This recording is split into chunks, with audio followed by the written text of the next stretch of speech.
For the PowerPoint guys, it's Salt and Living. It's the Salt and Living lesson. This will be tonight. So y'all preview. Good to see everybody. We're glad you're here this morning. I know there are a number of visitors here. We're thankful for your presence. Please come back and be able to hear, as I said earlier, Nate, my good friend Nate, and George. And they are the regular preachers here, and so don't hold me against them. And you come back and be a part of them when they have all of their regular people in place. But I certainly am thankful to you for the invitation always. I just love coming here. I feel like it's home, and I appreciate so much the opportunity to come and speak to the young people this weekend. I don't know how much longer I'm going to be allowed to speak to young people. That gap is getting more and more and more. I still think of myself as I can have fun with young people, so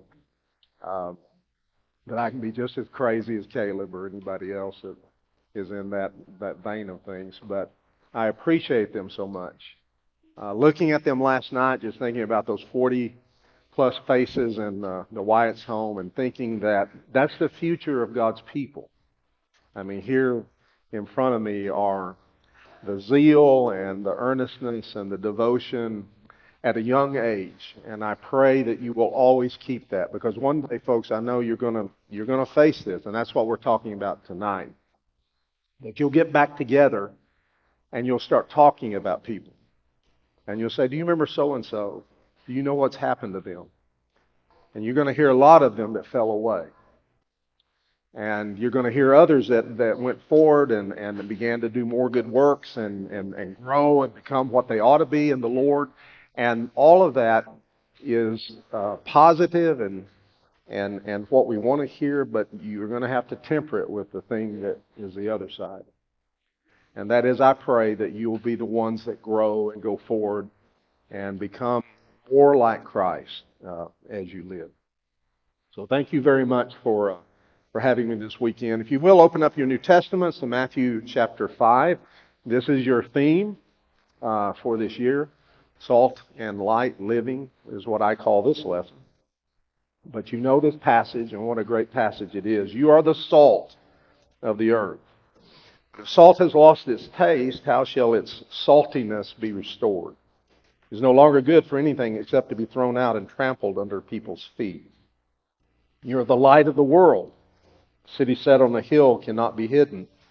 Nor do people light a lamp and put it under a basket, but on a stand, and it gives light to all in the house. In the same way, let your light shine before others, so that they may see your good works and give glory to your Father who is in heaven. Sheldon Vannekin wrote, "The best argument for Christianity is Christians, their joy, their certainty, their completeness.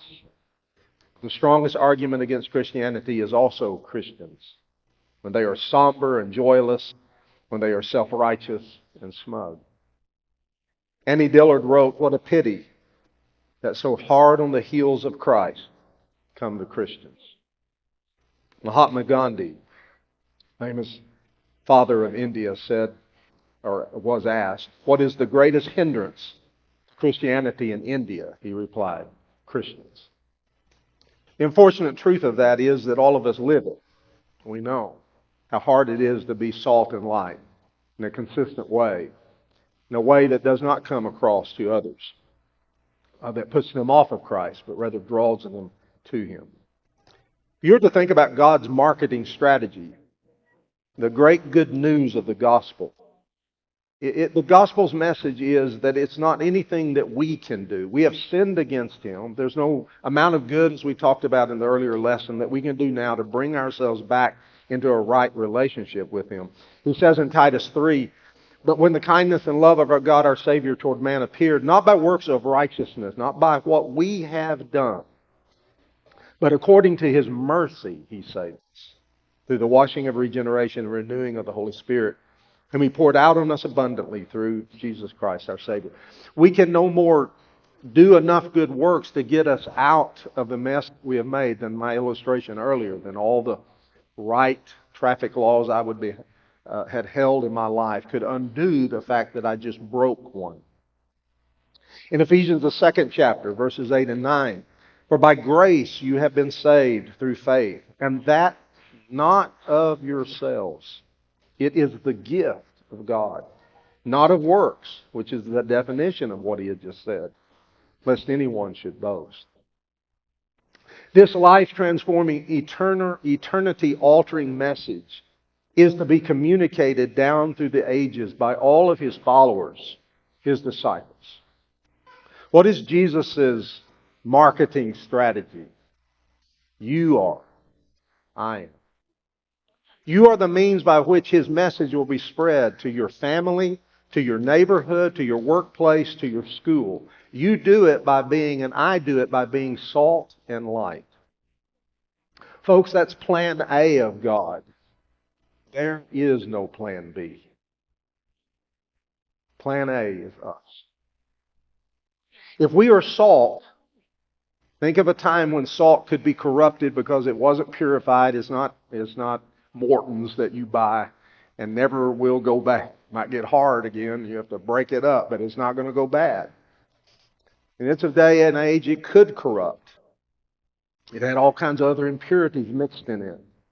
Salt could lose its saltiness. But if it does what it's supposed to do, then like salt creates thirst. It creates a thirst for God. Salt that was used for ages before refrigeration became so common. My grandfather and grandmother, who were the ones that put me first in contact with West End, back when I was 5 years old and got locked in y'all's bathroom somehow, but I don't remember what happened. I remember banging and yelling. My grandparents farmed at Spade, Texas. And my dad and I were talking because so many memories come back now. He's in a nursing home now, and so we talk about old stories. And he talked about the smokehouse.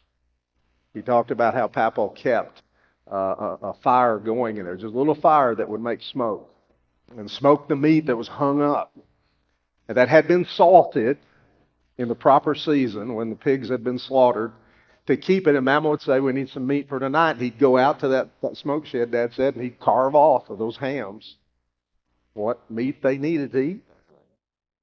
Salt retards decay. Our being present in the lives of people around us retards the moral decay as they watch lives that are excellent, lives that are more than what this world is about. Imagine if Hollywood and all those kind of filthy, ugly people is what just gave sway into the entire world.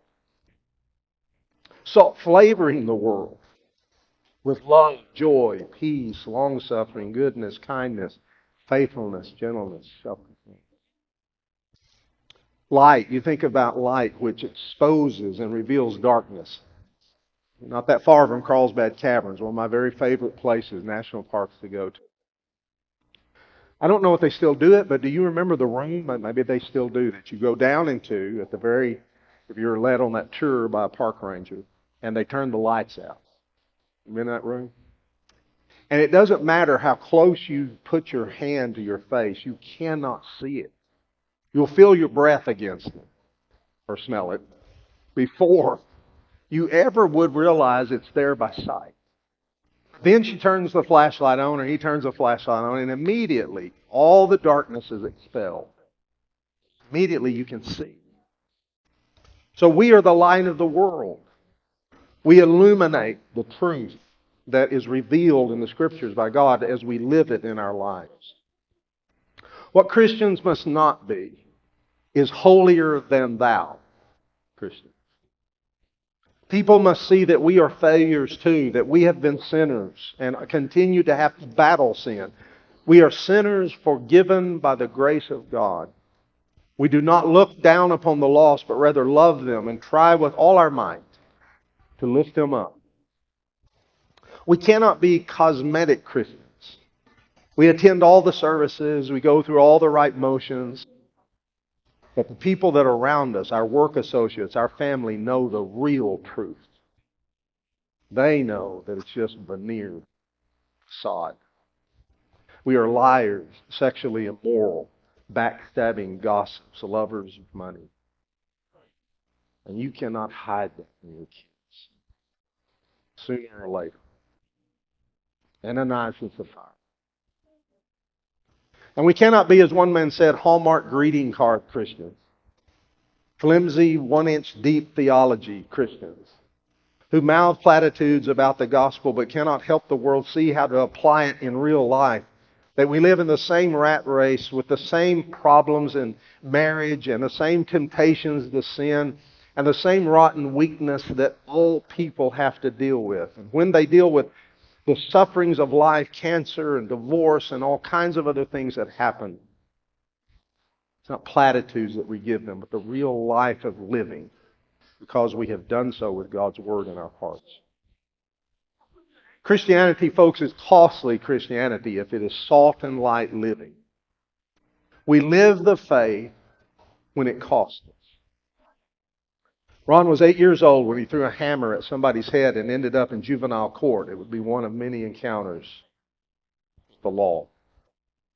He dropped out of high school, got mixed up in drugs, and rose to second in command of the Bel Airs, a vicious street gang in Chicago in the 60s and 70s. He got into deep trouble when he was 21 years old. A rival gang, the Palmer Street Gaylords, brutally assaulted one of Ron's friends, and so Ron vowed revenge. He tracked down a half dozen Gaylords at a bar. Ron pulled a gun and the Gaylords fled. Ron chased down Gary, the brother of the man who had assaulted Ron's friend, and shot Gary in the back.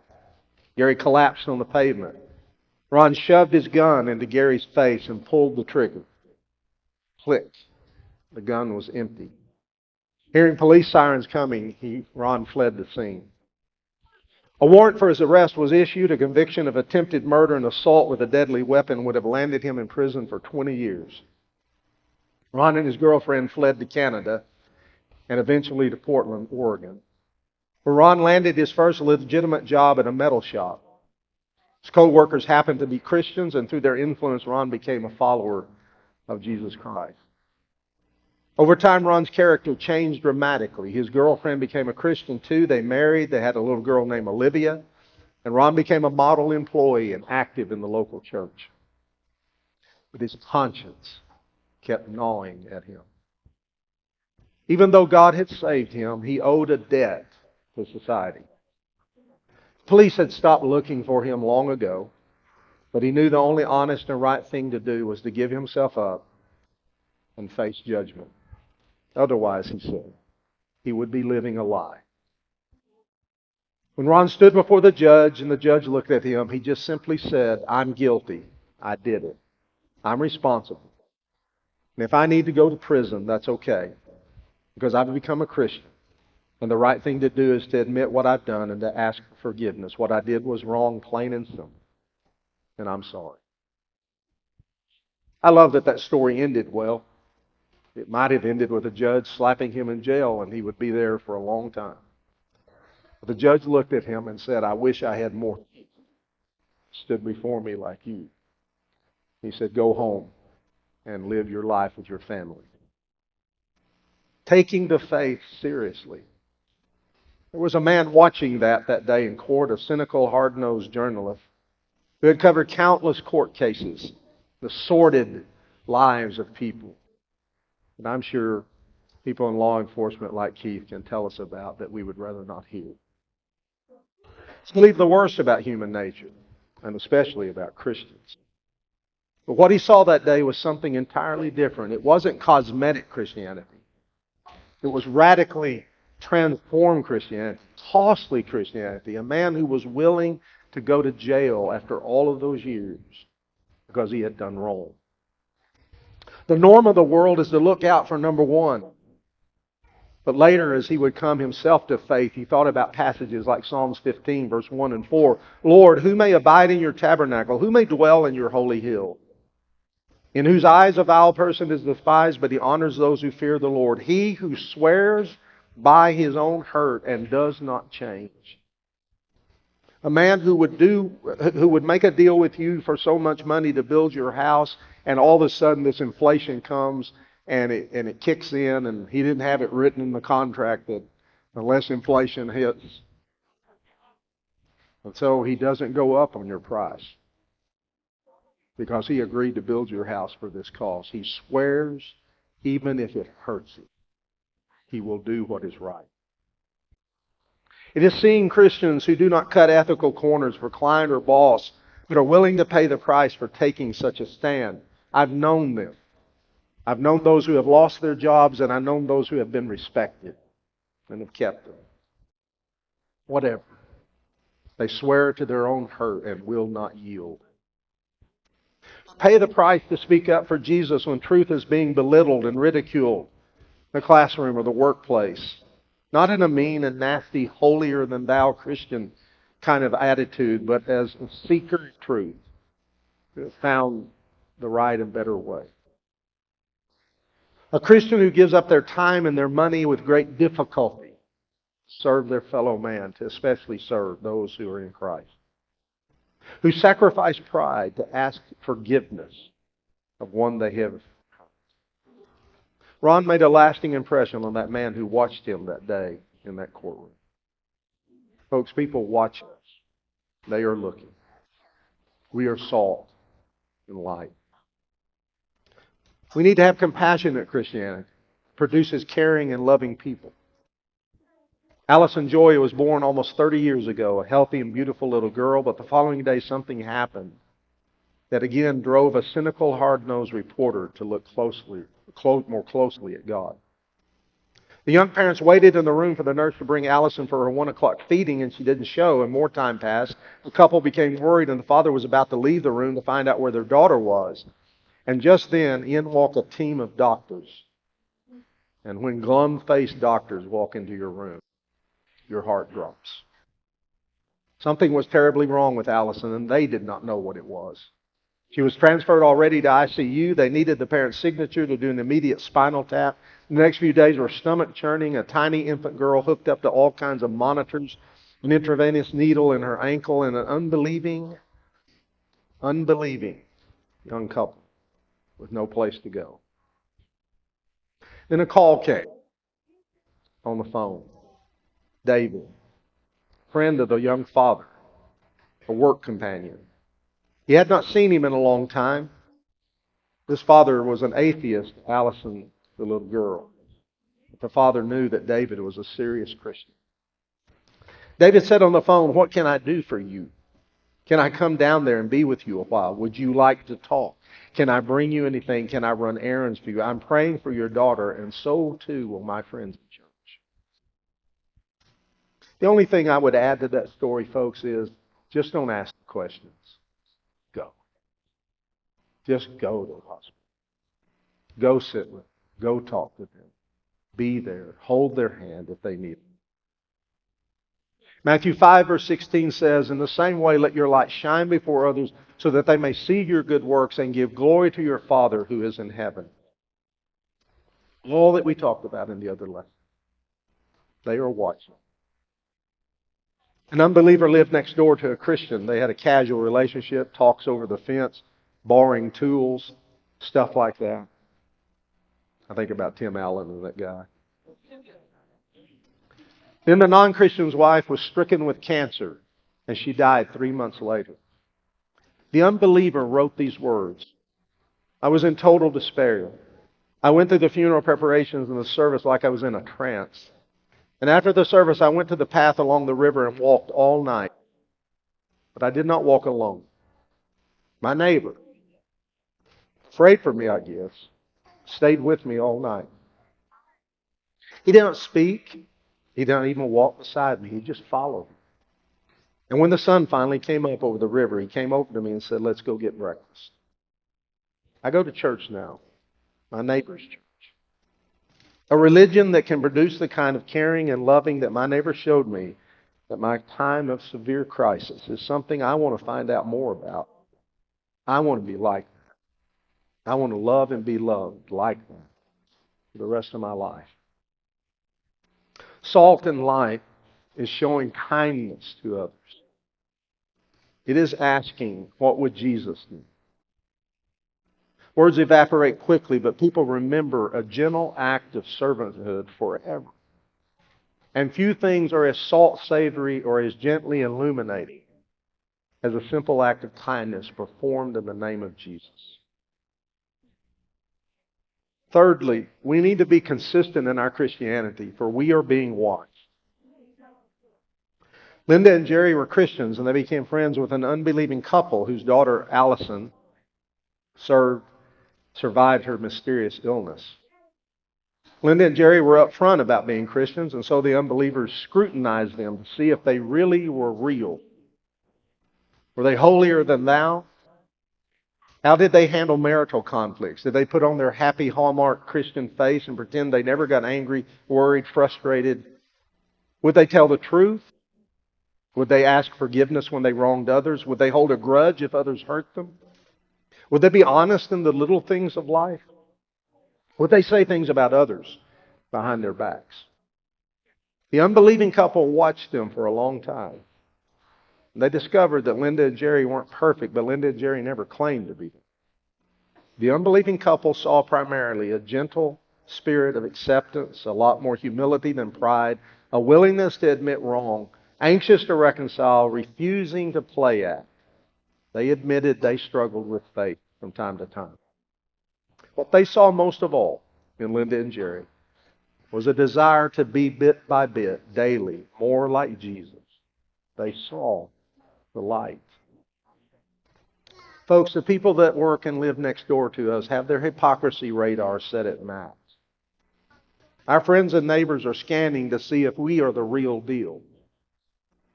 Daniel faced those same kind of men long ago. Do you remember? The governors and the satraps said that we will not find any charge against this Daniel unless we find it against him concerning the law of his God. Can you imagine somebody saying that about us? They know we are so consistent that the only way they are going to get to us is they put us in conflict with the law of our God, as those men set up that trap for Daniel. What they see in us will either repel them from Jesus, or some of them will wake up and they will want to find out more about the Jesus we serve. Maggie had been poisoned by hypocritical Christianity. She wrote these words. Christianity I grew up with was so confusing to me even as a child. People said one thing and did another. They appeared very spiritual in public, but were abusive in private. What they said and what they did never fit. There was such a discrepancy that I came to hate Christianity, and I did not want to be associated with the church. So when I came to this particular local congregation, she said, I needed gentleness. I needed to be able to ask any question. I needed to have my questions taken seriously. I needed to be treated, above all things, with respect and validated. Most of all, I needed to see people whose actions match what they say. I did not expect perfect. I knew people sinned. But I was looking for integrity, for real, is the words that would come to mind. I needed to hear real people talk about real life, and I needed to know if God could be a part of it. Does He care about the wounds I have? Does He care that I need a place to live? Can I ever be whole and healthy again? And she wrote with this poem that she sent to the man that eventually had faith in Christ. Do you understand that when you treat me with gentleness, it raises the question in my mind that maybe He is gentle too. Maybe He isn't someone who laughs when I have hurt. Do you understand that when you listen to my questions and you don't laugh, I think, what if Jesus is interested in me like that too? Do you understand that when I hear you talk about arguments and conflict and scars from your past, I think maybe I can find help. If you care, I think maybe He cares. And then there is a flame of hope that burns inside of me, and for a while I'm afraid to breathe because it might go out. Do you know? Do you understand? Your words are His words. Your face, His face. And someone like me. Please be who you say you are. Please, God, don't let this be another false place. Please, let this be real. Please. It's an old song that we sing, right? We are the only Bible in this careless world. We'll see. And read. Costly Christianity. Passionate Christianity. Consistent Christianity. That's what salt and light look like. And may God help us be that. Thank you for listening this morning. If you are subject to heaven's invitation, Jesus said, "He that believes and is baptized shall be saved. He that believes not shall be condemned." Mark 16:16. Those are not my words. They're not the words of any church of Christ. They are the words of Scripture. They are the words of Jesus Christ. And if you want to find Christ, there is where you begin. You begin by believing in who He claimed to be and what He came and did for you and for me and for all of us on the cross. Dying for our sins and shedding His blood made it possible. He that believes and is baptized shall be saved. If you have walked away from that and you need to come back, these people love you and they will pray with you and they will help you. And I am certain they are salt people and light people. They will live and help. All together we stand and sing.